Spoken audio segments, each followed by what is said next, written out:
Right, good morning everyone. It's just on 10 o'clock or just past 10 o'clock and we're about to start on a webinar. So welcome to the Brainstorm Cafe, and this particular webinar is about how do you get your website found on Google and how do you get it ranked higher than your competitors. So SEO, search engine optimization. No one wants their website to be 10 pages down when you go searching. So this morning, we've got a special guest, Mark Rocket, who's been involved in SEO and website development for many, many years. In fact, he started way back in 1994. And if you think what your computer looked like in 1994, it was probably a weird and wonderful. It's probably run by rubber bands and you had to wind it up. That's how long that Mark's been involved in this area of business. So we're going to learn a lot from Mark today, because he's had so many years of experience. So just before we hand over to Mark, I want to thank E3 Business Accountants, who are the financial sponsors of the Brainstorm Cafe that make all these webinars possible. And so a special thank you again for Mark for joining today. But just one more thing, a couple of things today before we go on to Mark. This webinar is being recorded. So if you want to bail out early, but I'll tell you why you shouldn't bail out early, there'll be a recording and that'll be sent out later on today to everyone who registered for this webinar. And then Mark will try and answer questions. So on the right-hand side of your screen, you'll see an area to put chat session in there. Put your question in there, and towards the end of the webinar today, Mark will take some time out and answer as many as we can. If we get more questions than we've got time for, we'll take them on board. We'll have your email contact address, and Mark will spend a little bit of time, I hope, over the next couple of days answering those questions. And just before I hand over to Mark, please hang in here to the end, because as the CEO of Avatar, he's got something he wants to share with everyone at this webinar. Obviously, he'd like to generate a little bit of business for his time and effort today, and I think that's fine. I don't mind that at all. But also, Mark has another life outside being Mr. Avatar, and I think that you'll enjoy what he's got to share with everyone right at the end of the webinar. So I'll be quiet now. Mark, your audience is waiting, so away you go.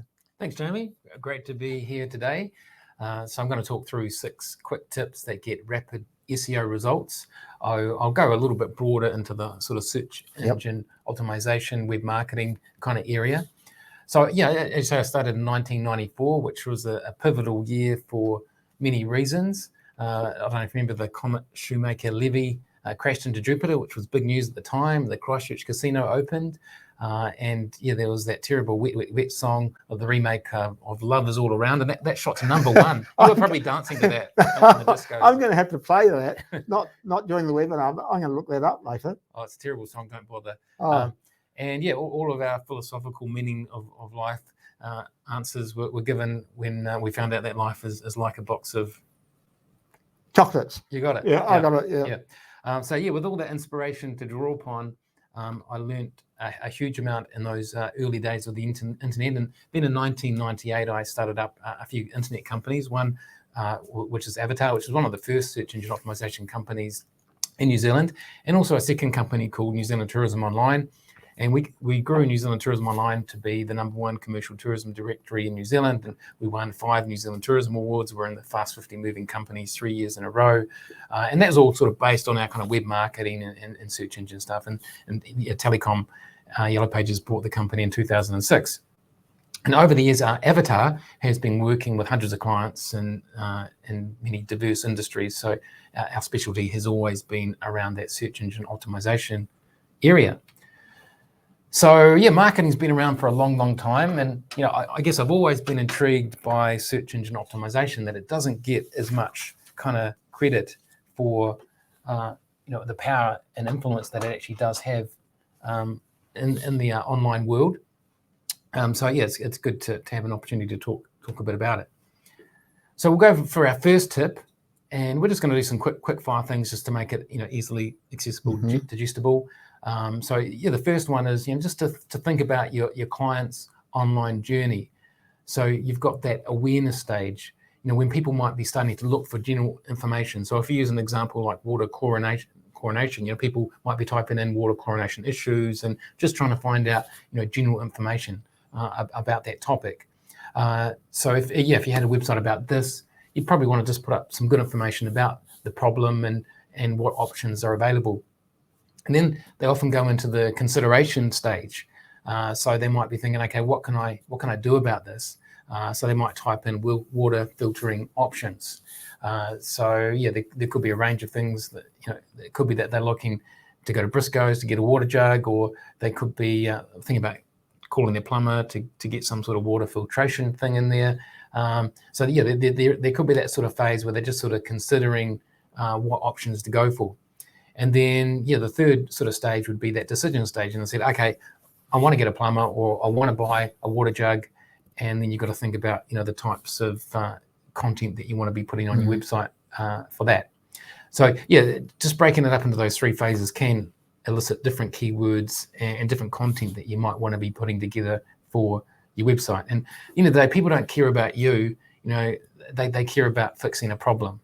You've really got to put yourself in the shoes of your target market.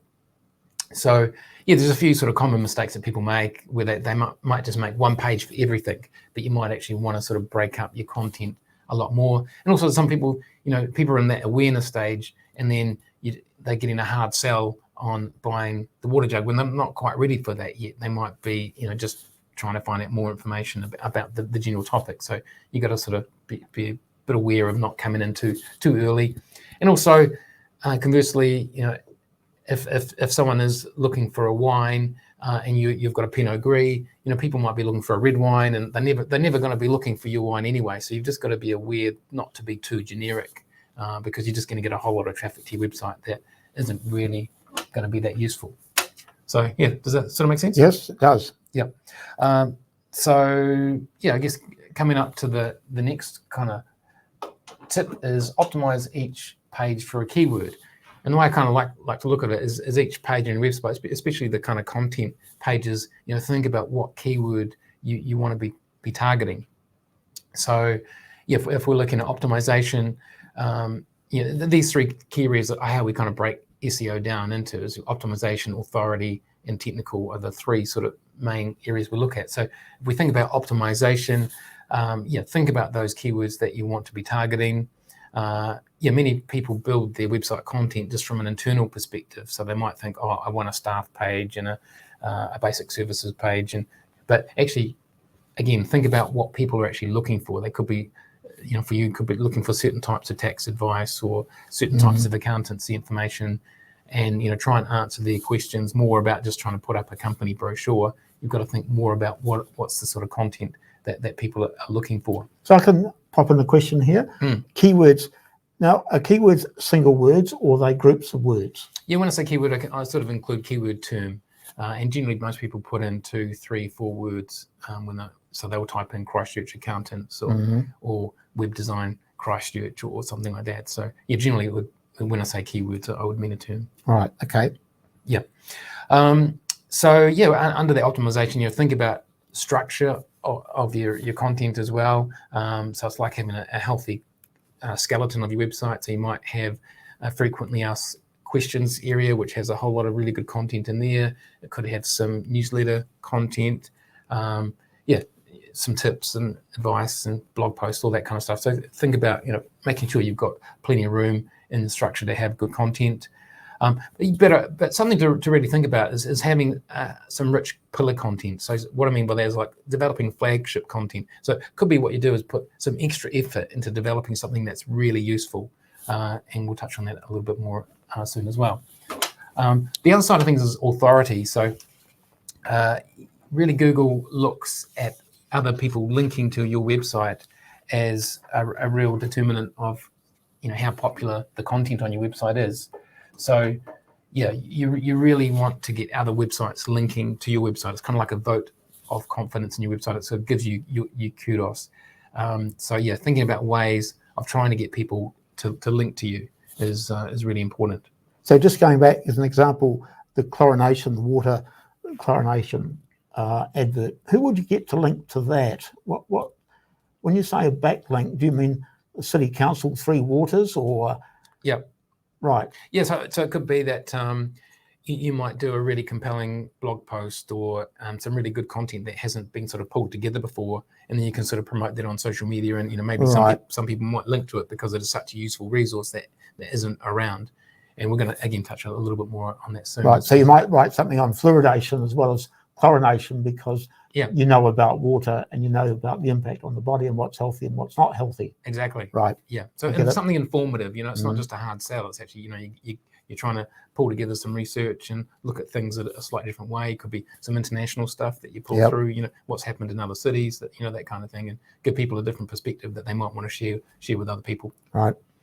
And so the third sort of general part is the technical side of things. And, you've got all these sort of technical parts of Google, which is from your Google Analytics to your Google Search Console to the YouTube, and you're making sure your pages load quickly, optimizing for mobile, which is becoming obviously pretty important. A lot of people just, look at your website on your phone and look on that small screen. It kind of looks a lot different to your nice big screen. Voice search is something that people are doing a lot more of now. And Google My Business, which is something we're going to talk a bit more about soon as well, is a really important part to it. So yeah, thinking about the technical side is really important. But the key thing is, each page on your website, making sure that you have a good keyword in mind and putting that in the page title and the other sort of key parts of your document. You want to make sure you sort of really think about what keywords are most relevant to that topic. So just looking at keywords a little bit more, one easy way to find out what sort of keywords people type in, and you've probably seen this before popping up when you start typing in a word, it'll actually start giving you different options for that sort of topic. So that's a quite easy way just to get a feel for what sort of content people are looking for. And there are other sort of keyword tools that you can use, but that's just a handy way just to get an idea of quickly working at what's going on. So tip number 3, which sort of builds on what we just talked about there, is creating linkable content. So again, that flagship content idea, what is some really great content that you can create? And I guess you're sort of doing that a little bit with this podcast series. Correct. Yes. And a lot of people, and you said you've had some pretty good success with that, where you're bringing in people to talk about different topics that you think your clients might be interested in, and then they're sharing that around, they're watching that and engaging. Well, you're a typical example. 90% of our clients have got websites and rely on websites to develop their business. So why wouldn't we share some knowledge that you have for all those clients? Yeah. So that's the link, and that's working very well for us. Yeah, excellent. I think I remember in the early days we sort of bounced around a few ideas when you were starting to get the idea and concept underway. And I think, really thinking about what sort of content that you can create that's compelling, informative, or unique. A lot of people, they just have that kind of brochure type website, and there's not much to it. But there's actually often some really great opportunities where you can put up some imagery, some videos, doing interviews with interesting people. People love content that's useful. So it's not just about something that's going to help you sell your product or your service. You want to actually give something useful to the sort of broader ecosystem. And I think that's how you can get really great online results. And as a result of that, people want to share it on social media. They'll want to link to it from the website. And that's the kind of philosophy that you've got to have with your website, is really creating some fantastic content. And a lot of people, they blow the budget of their website and making it look pretty. So they'll get obsessed about where their logo is, and they'll put all their money into the design of the website, and they have very little left for the content. But actually, the content is actually something that you want to put a lot of emphasis and budget into. So thinking about offering free images or videos, that's actually been a really good thing for Avatar. One thing we did one day is we just went and took a whole lot of photos of the Christchurch Square and around the city. And then we just put it up for free. And if you type in free Christchurch photos, you'll find the Avatar comes up for that. We did that before the earthquakes, and then we did it after the earthquakes. And then, people now have, useful images that they use for their PowerPoint presentations or whatever. And all we do is say, hey, you can use that image for free, but just link back to us at the Avatar website. And that's, something that took an afternoon to do, but it's actually generated lots of links, and it's been really useful for people. So yeah, there's all sorts of different power tips. and the different ideas that you might provide for your industry, or it could even be an associate industry. It doesn't have to be directly what you're doing. It could be, for example, if you're a ski shop, you might put up local weather information or local weather, local tips or whatever. So think about something that's sort of related to what you're doing.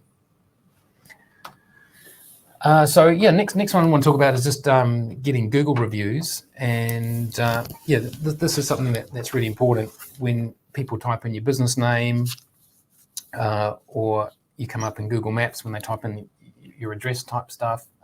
So just getting a good Google setup with Google My Business is really important. So you can see here Avatar's got a 5-star review at the top of the list. Just as well it is. Just as well, yeah. That's a bit lucky. But sometimes you can get bad reviews, and the only way to really mitigate that is is to have a bunch of reviews. So you want at least 10 to kind of to make sure that if someone does it back, because the reality is you can't keep everyone happy all of the time, and some people might want to vent their frustrations online. So just making sure that you have at least 10 reviews, ideally more than that, and then people can click on and get more information and actually read them, and this can help you with your sales process, of course, as well, where people want to get that external validation that what you're doing is pretty good. So tip number 5 is have a monthly plan. So really it's a pretty simple one, but most people don't really put that ongoing effort, and they might focus on building the website and then they just kind of leave it at that.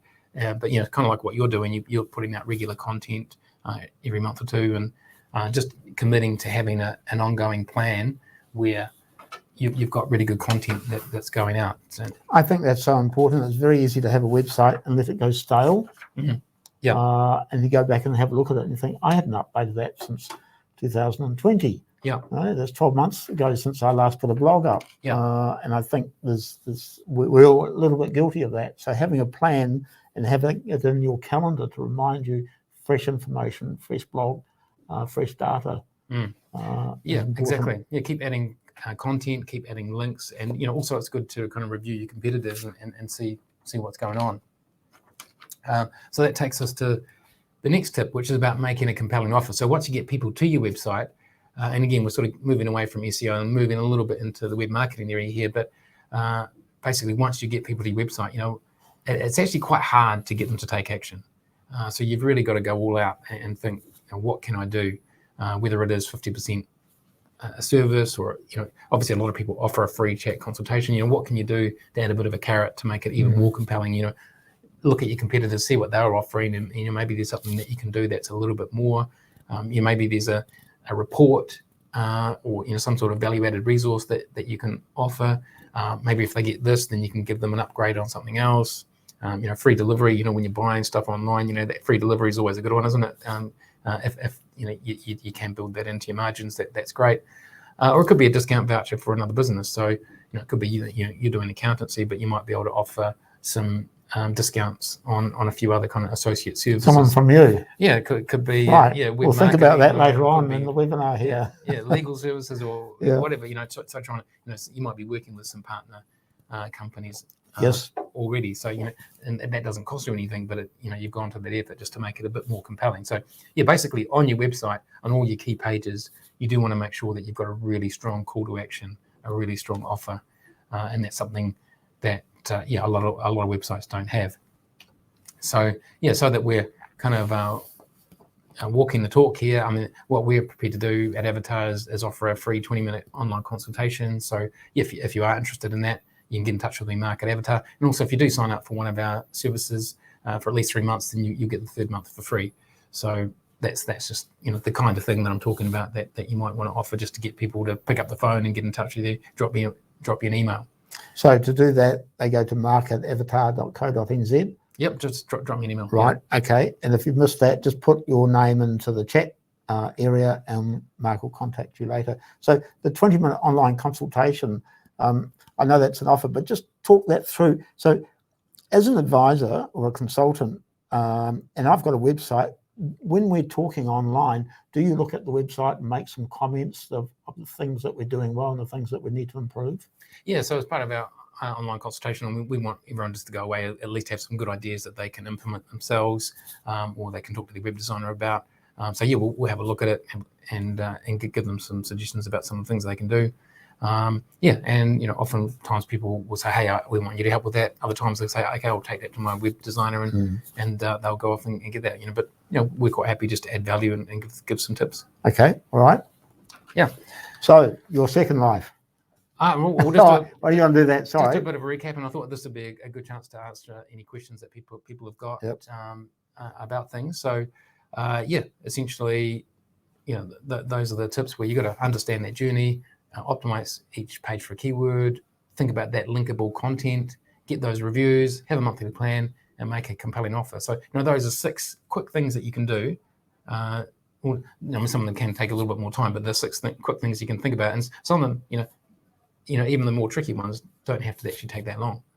But again, we can help with that if you do want to drop us an email. I'm more than happy to give you a few ideas if we look at your website. All right. Thank you, Mark. Yeah. So do we have any questions? Nothing's come through as yet, but often they pour through as soon as we close down the webinar. So we can always take those questions later. So over to you. Tell us a wee bit about something else you're involved in. Yeah, you probably remember a few years ago, I come and talked to you about 2017. Yes. And I was sort of looking around for a new challenge. And basically Avatar, I've got a great team of people that do that. But these days I'll sort of step back a little bit from the day-to-day operations. And 2017, started thinking about, what was an interesting new idea that I wanted to develop. Yep. And I ended up getting involved with the aerospace industry again. And essentially started up a company called Kia Aerospace, and we had two main goals for that. One was to help build an ecosystem, and essentially, I sort of started talking to people locally about developing aerospace in Christchurch, and as a result of that, we started to have a few meetups and develop a lot of sort of aerospace activity in the region. That's been going really well. And the sort of second part of that was finding an interesting aerospace project. So at Kia Aerospace, we're building a stratospheric aircraft, and that'll fly for months at a time at those stratospheric altitudes for basically capturing imagery that we can use in environmental management and disaster management, precision agriculture, the maritime domain awareness. So it's quite a useful tool, and solar powered, so it's quite a nice environmental solution to some of the planet's issues. Wow, that's a challenge. So pretty exciting. You sort of came and saw us last week and had a look around. It's been great. Yeah, I saw an amazing aircraft, or parts of one getting built. I think it's extraordinary that's happening here right on our doorstep. Yeah, no, there's a lot of really interesting aerospace projects that are underway, and Canterbury is actually a great place to do aerospace because you've got open skies and variable terrain, international airport manufacturing hub, and it all means that it makes Canterbury a really great place to do R&D, testing, development for aerospace projects. All right, have we got any questions that have come up here? Can you please recap number 6? It's obscured by the video box. Okay. So do we want to 6 on the summary? Can you just bring that back? Thanks, Oliver.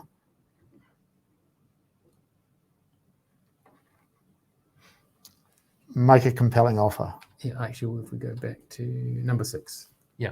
So I presume looking at tip number 6. So in the text there, we've got some ideas on what sort of offers you might want to think about. 50% off on the onboarding service, free chat consultation, develop an added value resource, added value upgrade, free delivery, or discount vouchers from a partner business. So those were just some ideas that we had there, Michelle. All right, our Dimple sent it. What is the relationship between Google review and SEO? That's from Dimple. Yeah, so we talked about the getting those Google reviews, and it's sort of integrated into the search engine results pages. So if people type in your name, you've got the kind of free organic SEO kind of listings that come up, but often above those you've actually got the stuff that comes from Google My Business in the Google map. So they kind of, and then you've got obviously Google Ads. So you've got different elements on the Google search engine results page.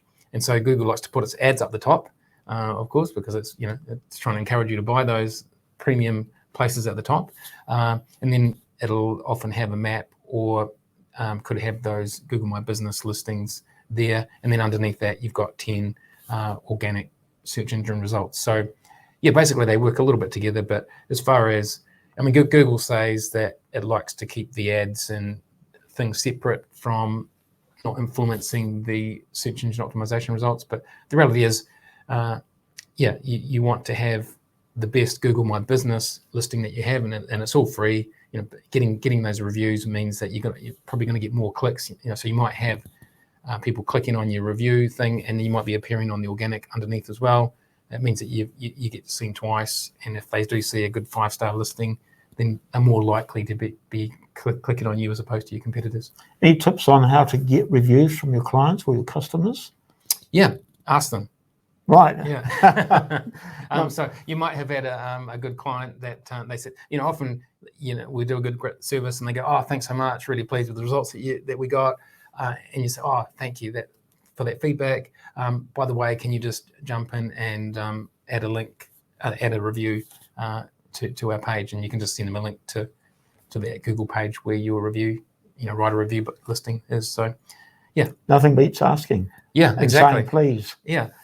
Donna, we seem to have many emails direct from our website about offering a free consultation and Warren Fitness about our website performance. Is this what you are offering in your offer? Yeah, well, I mean, there are a lot of web people around the world that are out there trying to drum up business, and yeah, you get a lot of unsolicited messages from people, and obviously varying degrees of usefulness. Mm-hmm. So you've really just got to determine, hey, does this look like a company that I want to get a review from? Is this someone I want to talk to about my website? So it's all about that credibility. I mean, obviously, in any industry, you've got different types of operators that are doing different levels of service. But yeah, certainly in the online marketing world, that one of the unfortunate things about the industry is there's a lot of cowboys out there and a lot of people that are sort of aggressively spamming people all the time. So it's a matter of trying to find someone that you actually want to work with. Question from Lester. Do you know anything about Facebook's new initiative, Facebook for Creators? Way of attracting business. Facebook for Creators. Are you familiar with that? Well, I don't get into Facebook too much, so that's not one of my areas. But there's a company that we use called Muse Marketing. That's MUSE Marketing, mm-hmm. And we partner with them on Facebook, and they work with us on a lot of Google projects. And yeah, they live and breathe Facebook. They're super passionate about it. So if you do have any Facebook questions, just Google Muse Marketing. And I'm sure Andrew and the team there would be happy to get back and answer any questions. Oh, thank you for that. Now, longest question from Ian, which I'll read out in total, but I'm going to have to push my face into the camera, so please excuse us while I read it. Google reviews really frustrating, as I know some reviewers are not customers. Yes, give a 1-star rating.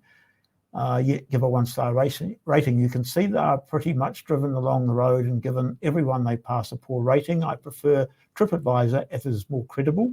Reviews and the Google reviews really frustrate me. I typically don't respond to these type of reviews, and tracking some of them seem to be people with dodgy links. Any thoughts or ideas on that, Mark? It is really tricky. It is a problem. I think you can if some of the reviews are completely inaccurate, I think you can put a request into Google to try and remove that. I think if you do have a 1-star review, I would reply to all of them and just say, hey, I don't remember you as a customer, or try and reply to whatever that review is, and then at least people can see what your reply is to that. But the key thing is to try and counterbalance that by proactively finding those good customers and making sure they review, because you don't want to have 5 bad reviews and 2 good reviews. It just doesn't look good. And the reality is, because it is built in to the Google search engine results page, it is an area that you've really got to look at. People are Googling you, so you want to put your best foot forward with Google. So that's why, I put it in one of my top tips. You've got to get that Google review stuff in as best shape as you can. So yeah, if I had a whole bunch of negative reviews, I'd be going out there talking to some of my happy customers and saying, hey, we'd really appreciate if you do give us some good reviews, and try and mitigate that as much as possible, and reply to those ones, and just sort of be very, very polite. But because you don't want to just do that a must rant. be hard at times. Yeah, the worst thing is you do a rant and go, oh yeah, that looks really bad, because it doesn't look professional for your prospective customers. So do it with humour. Now I recall Joe's Garage Cafe in Sumner. I think they got a review that said the worst coffee I've ever drunk, and they put that out on a whiteboard on the street. And I think they got a lot of mileage out of it, because we all wanted to go in there and get the worst coffee we've ever drank. And I have to say that's probably the best coffee, or one of the best coffees around. That's Joe's. And I didn't know I was going to do an advert for them, put on a regan for them. But that's how they treated a bad review and turned it around and advertised it. And they got a lot of mileage out of that. Yeah, I think you got to take things in good humor. And there really is, some people have a bad day, and sometimes people are doing stuff with an ulterior motive. So yeah, you just got to try and navigate that as best you can, and try and do it with good humor, as you say. All right. I don't think there's any more questions. Hey, well, look, Mark, thank you very much for your time today. I know you're a heck of a busy man, especially now that you're elevated up into the stratosphere. Really appreciate your time today. Lots of good hints. Anything else that you want to ask, you can still send us an email to the Brainstorm Cafe, and we'll get around to asking Mark to answer those for you. A recording will go out shortly, so if you missed anything, we can go over it, or you can go over everything again in the recording. So Mark, thank you again for your time today. Really appreciate it. A pleasure. Thanks. All right. Thank you.